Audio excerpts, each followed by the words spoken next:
अब युवा नेताओं की बात हो रही है तो चिराग पासवान की भी बात कर लेते हैं। चिराग पासवान का भविष्य क्या कहता है, उनके ग्रह क्या कहते हैं? चिराग पासवान भी एक दिन बिहार के मुख्यमंत्री की कुर्सी संभालेंगे। अच्छा, वो भी बनेंगे? निश्चित रूप से ये पॉडकास्ट हमेशा रहेगा। मैं दर्शकों से कहता हूं, ये ध्यान रखिएगा मेरी वाणी। चिराग पासवान निश्चित रूप से एक दिन बिहार के मुख्यमंत्री बनेंगे, लेकिन तेजस्वी यादव के बाद। बाद? जी। अच्छा। जहां तक मुझे लगता है चिराग पासवान बिहार के मुख्यमंत्री निश्चित रूप से बनेंगे, लेकिन अभी अगले 7-8 सालों में उनके भी कोई योग मुझे नजर नहीं आते हैं, जहां तक की गणनाएं मैंने की है। उनकी कुंडली की अगर मैं बात करूं चिराग पासवान की, तो चिराग पासवान का जो जन्म है वो 31 अक्टूबर 1982 को हुआ है। 1 पीएम पर उनका जन्म है। दिल्ली का उनका बर्थ है। बड़ा अच्छा व्यक्तित्व उनका है।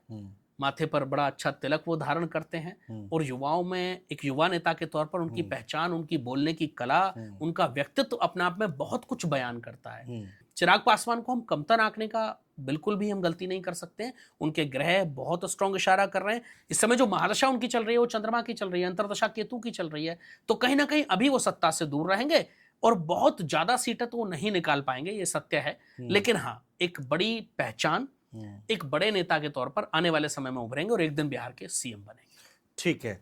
सम्राट चौधरी की बड़ी चर्चाएं हो रही हैं इस बिहार इलेक्शन में, बड़े आरोप प्रत्यारोप लग रहे हैं। प्रशांत किशोर ने तो पूरा एकदम घेर लिया है सम्राट चौधरी को, और सम्राट यही राजनीति है। और सम्राट चौधरी भी जवाब दे रहे हैं लगातार।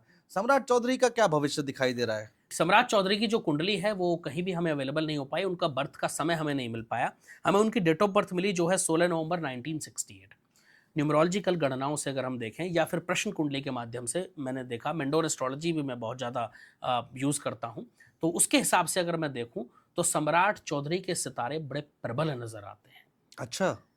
देखिए, एनडीए में मुख्यमंत्री कौन बनेगा ये एक सरप्राइजिंग एलिमेंट हमेशा से रहा है और रहेगा। मुझे नहीं लगता कि उसके बारे में कोई प्रोडिक्शन की जा सकती है। आप देखेंगे मोदी जी, अमित शाह जी और जो भी उनके नेतृत्व है वो एक अलग से एक चेहरा लेकर के आते हैं और वो निश्चित रूप से एक नया चेहरा परोस देते हैं।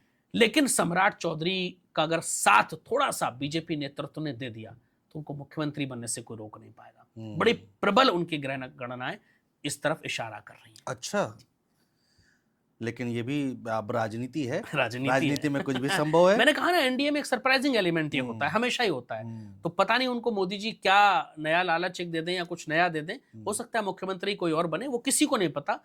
लेकिन बहुत स्ट्रांग वो एक कैंडिडेट के तौर पर इस चुनाव में उभरेंगे और बहुत बड़ा प्रभाव बिहार की राजनीति पर उनका रहेगा।